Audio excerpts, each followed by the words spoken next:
Akkam jirtu kabajamtoota daawwattoota keenyaa.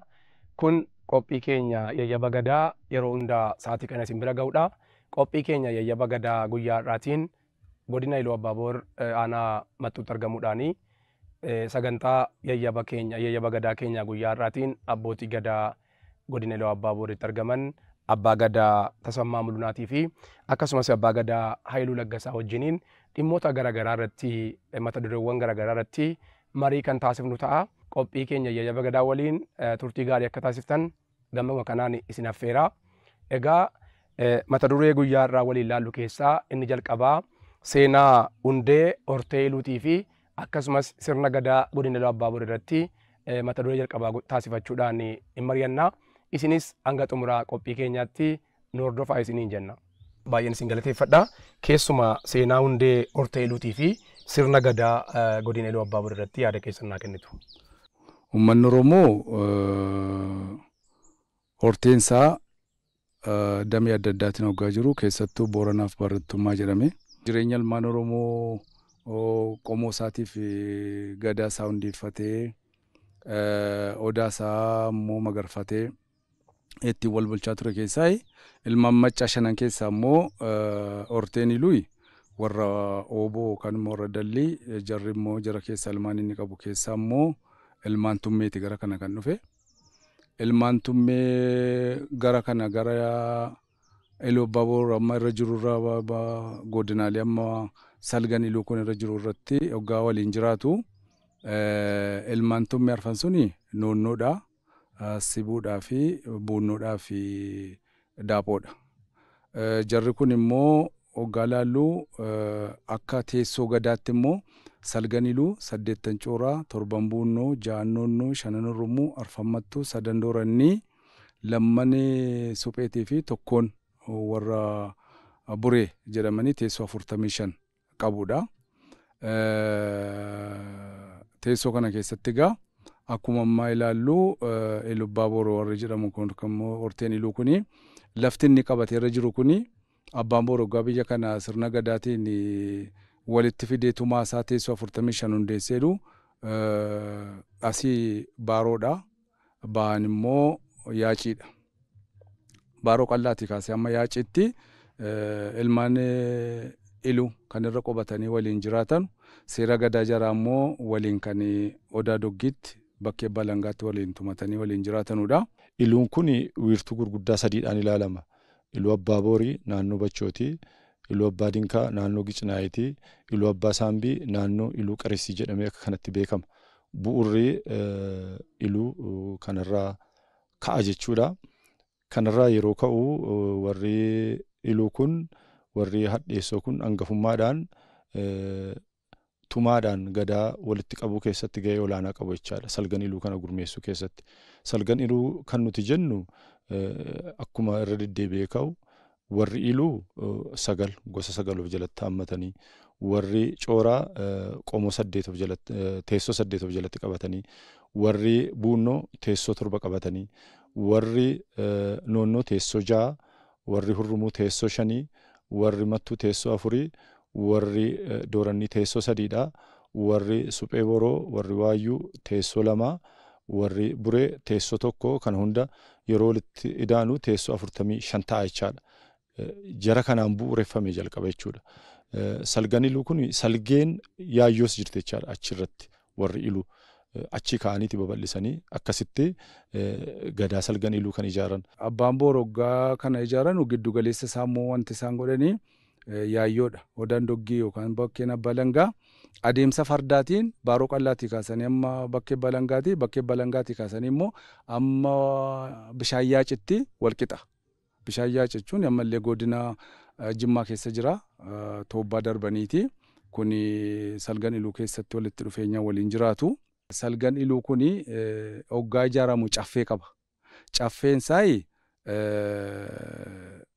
nama 45 kan inni ijaare qabu 5 maal godhee warra gadaa tuman warra miseensa gadaa ta'anii qondaala gadaatiin alatti immoo qarreeni waggaa 9-24 9 qeerroo waggaa 9-24 9 dubartiin waggaa 24 hanga 48 9 dhiira immoo suubboo waggaa 33 hanga 64 9 miseensa taasisee kan immoo marabbeessitoota kan jedhaman yookaan immoo warra immoo qaacimmatanii immoo dubbii immoo waan badeef wantoonni adda baasanii madan immoo dubartooti immoo waggaa 49 hanga 64 dhiirri immoo waggaa 64 hanga waggaa 70 yookiin 80tti jara immoo lamaan sana walitti fidee 5 4 dhiira 4 dubartii 5 godhee 45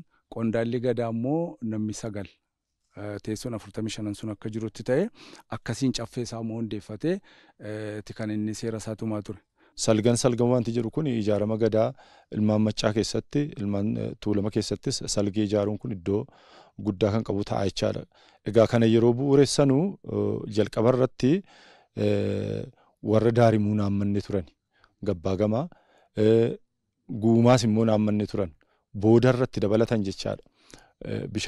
Hanga bishaayyaa ciitti asiin immoo ce'ee daarimuu kana kan itti dabalatan teessoo jaraas kan bal'isanii gara 49 gara 53 akkasitti babal'isaa kan jarri deeman boodarra jechuudha. Wiirtuun isaa garuu warra iluu ta'ee odaa doggiiti jechaadha bakkituma. Salgan kun lafti jarri warri sagalee salganii mataan 45 jedhamu kun lafti jarritti wal ga'an odaa doggiiti. Odaan doggii naannoo laga doggii Yaayyoo garas jechuudha. Achi keessatti argama bosona doggii keessatti argama. Iddoo sanatti tumaatumu jechaadha. 8 achitti wal ga'u.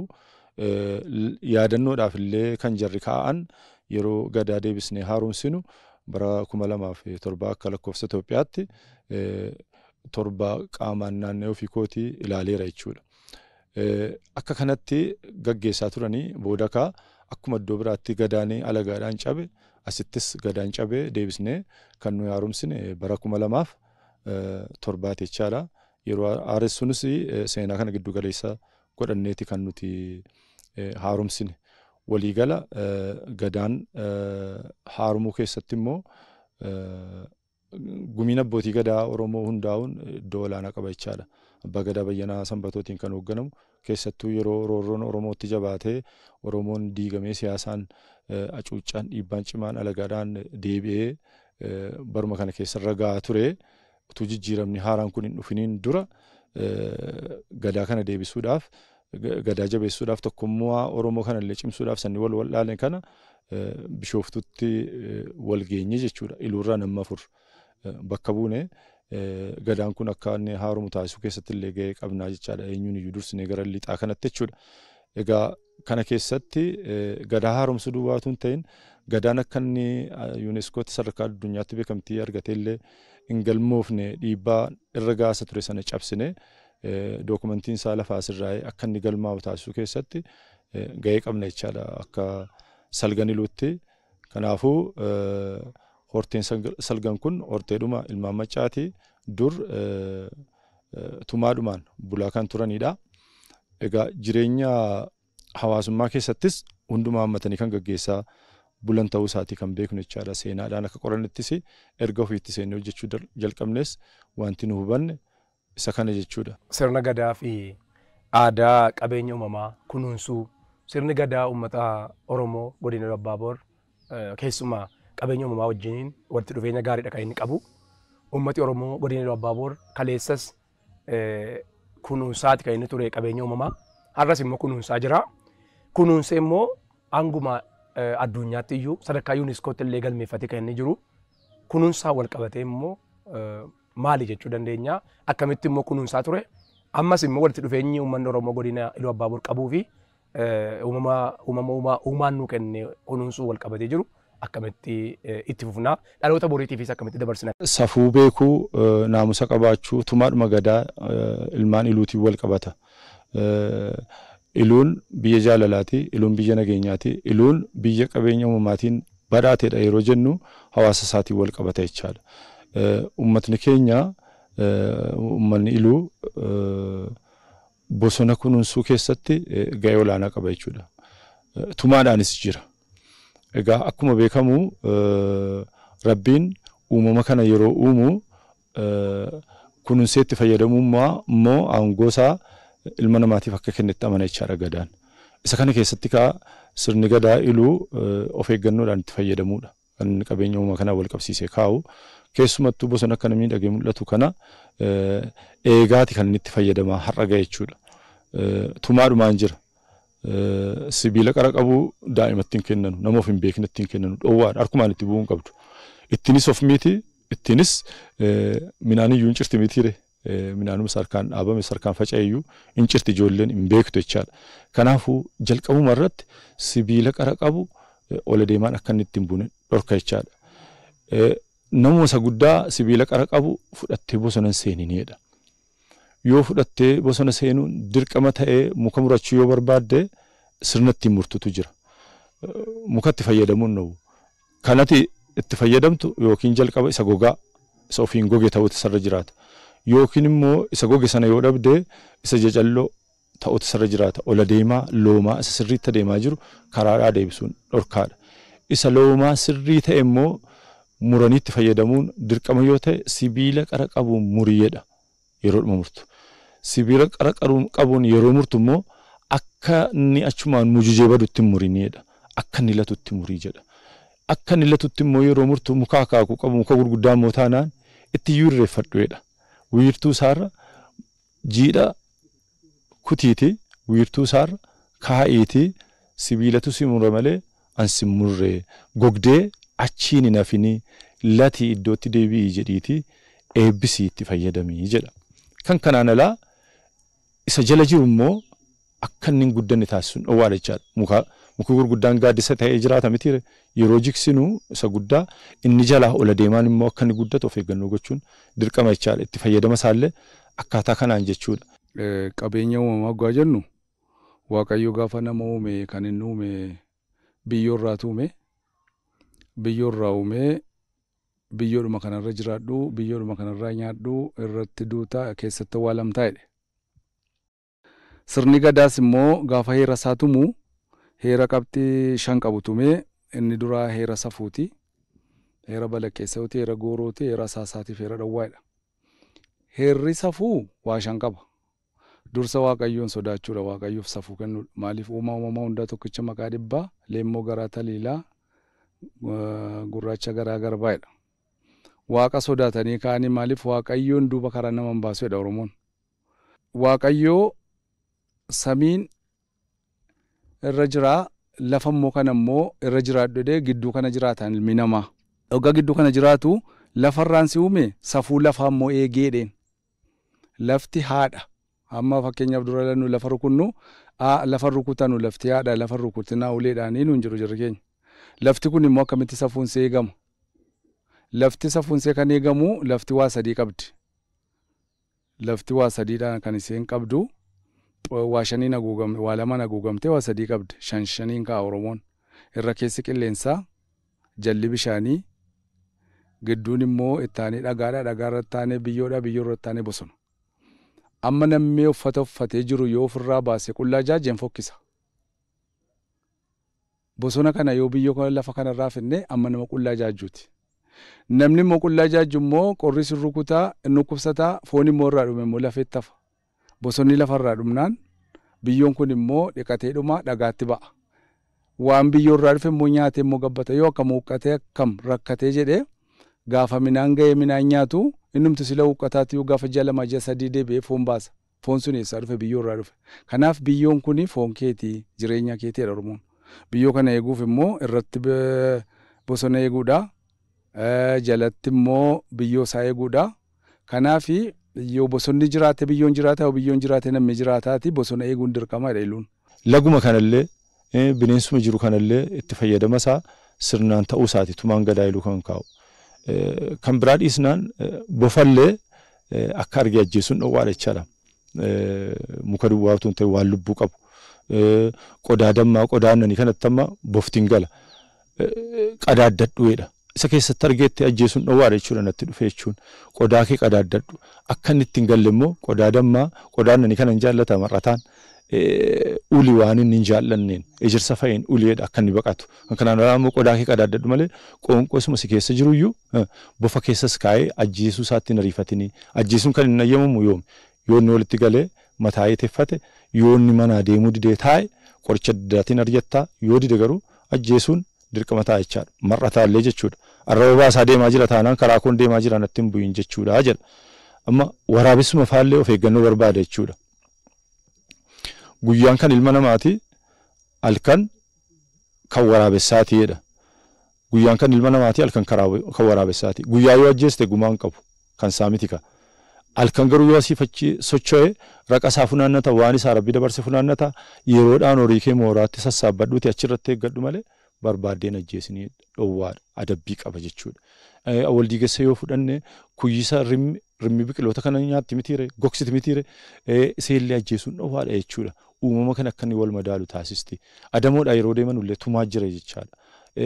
Bosonuu daachee jedhama amma yeroo deemamu. Bosonuu daachee wanti jedhamu bosonuu isa korma tiksuudhaaf akka horteen lafarraan banne tiksuudhaaf sirna lafa kaa'amedha jechaadha. Bosonuu daachee tennaan ajjeesuun dhowwaadha. Namni isa ajjeese hin du'aa jedhama. Dhugaattuu immoo inuma du'a sirna ittiin eeganuudha jechaadha. Haadhu ajjeesuun dhowwaadha. Yeroo jarri wal hormaatarra jiran ajjeesuun dhowwaadha. Lafa horaatti eeggatanii lafa qoonqoo jaraatti lafa jarri hora dhugaa jirantu eeggatanii ajjeesuun dhowwaadha tumaa salganiruutiin. Kan kanaan alaa bosona sirnaan itti fayyadamu amma naannoo bosonni gurguddaan jirutti kobbowwan jedhantu jira daangaa qabu. Isatti gaagura hidhanii dammarraa fayyadamu jechaadha. Kana jennaan irraas hin fayyadamu bosona sana achumaan tiksu jechaadha. Qabiyyee olii keessa illee seenanii iddallee muranu. Asiin karaa Qeresiitiin masaraa Abbaaboor kan jedhamtu jira guumaatti kan ol baasu. Walakkeessarra galmati ijaaramee jira. Galma sana keessa meeshaa adda addaatu jira jechaadha. Achi boqotu namoonni karaa sana qaxxaamuranii deeman. Yeroo boqotanu gaagura achi keessa jiru buusanii damma keessaa nyaachuun ayyamamaadha. Gaagura tokko buustee damma keessaa argannaan lammata buusuun dhowwaadha. Amma isa damma qabu argattutti garuu buustee ayyamamuu itti fayyadamu kara deemaadhaaf ayyamamaadha jechaadha.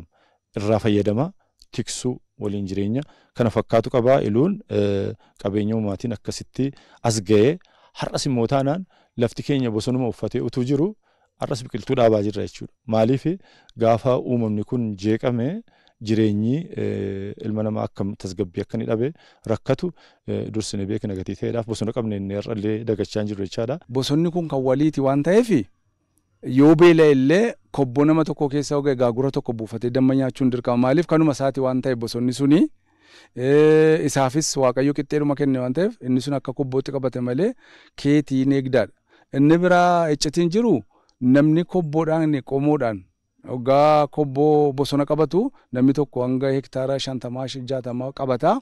Achi keessa lixee biqiloota indigenous ta'an yookaan immoo uumamaan jiran hin muranu. Gaagura duwwaatti hidhatu malee achuma keessa ogeeyyoon achi keessa jira, edda achi keessa jira, wanta adda addaa achi keessa jira, mukoonni adda addaa achi keessa jiru.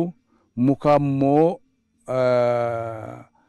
dura dursee mana ijaarsaadhaaf ta'u gaaguraaf ta'u kan akka gatamaa waa hundallee akka murre seeratti seereetiyyuu darbaan dabarsaan dhufee har'a ga'uu danda'e. Namni tokko gumaa qaba muki biyya keenyatti yoo ka'e heere yookaan immoo qolatti baase mukaan babbeessa guddaatti waddeessatti arbuutti ejersatti yoo mure yoo jiksee itti adabama akka seera iluutti jechuudha. Kanaaf inni kuni iluu Abbaaboor dursee waaqayyo waan inni ilma namaatii kenne sana yoo eege yoo kunuunse malee jireenya uumamaa kun jiraachuu hin danda'u jedheeti har'aan ga'ee har'allee immoo yeroo itti addunyaan haala qilleensa uumamaatiin rakkataa jirtu Afrikaadhaafis Itoophiyaa miti Afrikaadhaa addunyaadhaallee kan somba qilleensa ta'e kan tajaajilu keenya har'as akkuma sila ka'e daballees dhaabaa jirra. Wanti bosona keessaa immoo argannu muka akaakuu ta'anii dabalatammoo jireenyuma kanaaf murteessaa ta'uu isaati. Kanaaf iluuni bosona kana kanatti eegee irraan ga'eera. Irraa immoo fayyadamaa jira jedhame wanti inni irraa fayyadamaa jiru haalli qilleensa qulqullinni isaa, jireenyi isaa, nageenyi isaa, fayya buleessummaan isaa gaariidha.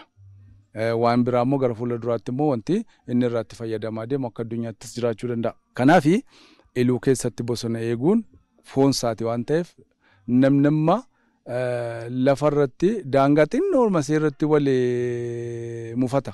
Maaliif biyyattiin foonsaa waan taateef of jaalala naman jaallatu qaba. Biyyoon sun immoo foonsaati waan taateef kanaaf maaliif namni daangaa ituma lafa bal'aa qabu gatii isa ta'eef of ta'eef foonsaa ta'eef jaallata. Kanaadha kan akka iluutti iluun iccitii guddaa inni qabu seeratti tumee seeratti baasee safuu waaqaa eegee safuu lafaa eegee itti waliin jiraata. Carraa kanaan wanti nuyi dabarsuu barbaannu akka iluutti ta'ee akkuma gadaatti jechuudha. Waan safuudhaan wal qabatu gadaa hulluuquudhaaf utuma nagaadhaan jiru ilmi abbaa gaafateeti kan inni gadaa of kolu jechaadha. Gadaadhuma guuttachuudhaaf illee manaa yeroo ba'u of koltii gaafachuu qaba jechaadha. Abbaa sawwisee gadaan hulluuqa jedhee eebbisee of kolii gadaa gahii gadoomii qaccee baafuuf hidhee eebbisa. Waliigala isa kana iddootti deebisuudhaaf hojii guddaa nu gaafata. Kan kanaan ala jiru qabeenya uumamaadhaan biyya badhaadheedha. Nageenya kan qabuudha. Rooba gahaa qabna. Lafti keenya waan itti kennan hunda biqilchaa garuu kana hunda keessa teenyee nuti kadhataa ta'uu hin qabnu. Ola deemaan keenya aadaa hojii isaa jijjiiree qabeenya horachuu qaba. Gadaa isaa tikfachuu kan danda'u namuma qabeenya qabuudha. Nageenya isaa tikfachuu kan danda'u namuma qabeenya qabuudha. Eenyummaa isaa ifatti calaqqisiifachuu kan danda'u hawaasa tasgabbii qabu ceesisuu kan danda'u namuma qabeenya qabuudha kan jedhu kana ola deemaan beekee waan lafaan wal qabatu. Lafarratti waan hojjetamu kana biyyoo lagachuun qabu ciigawuun qabu aadaa hojii irratti jabaannee hojjennee jijjiirree biyya keenya sadarkaa ol fuuchuu qabna. Bosona nu qabnu qabeenya uumaa nu qabnu laga nu qabnu kana inni iddoo biraatii dhufu doolaariidha jedha qarshii guddaadha jedha ilaalaan immoo amma jedhamu kana geenye argamuudhaaf dhaloonni irratti hojjechuu qaba isa jedhu kana kaasuu barbaadeetani. Yeroo keessanii qaalii aarsaa gootanii qophii keenya yayyaba gadaa televizyiinii faanaatiin darbu irratti argamtanii baay'ee yaada jajjabaa yaada dhalootaa utubuu danda'u sirna gadaa irrattis akkuma kanas immoo hundee horteeluu irratti akkuma kanas immoo qabeenya uumamaa uumaan godinicha badhaase uummanni Oromoo akkaataa sirna gadaasaa aadaa isaatiin akkamitti kunuunfachuu akka qabuu fi akkamitti dhaloota boriitti dabarsuu akka qabu irratti yaada bal'aa waan nuu kennitaniif guddaan isin galateeffadha. Abbaa Gadaa Tasammaa Mulunaa baay'ee guddiseen isin galateeffadha. Akkasumas Abbaa Gadaa Haayiluu Laggasaa guddiseen isin galateeffadha.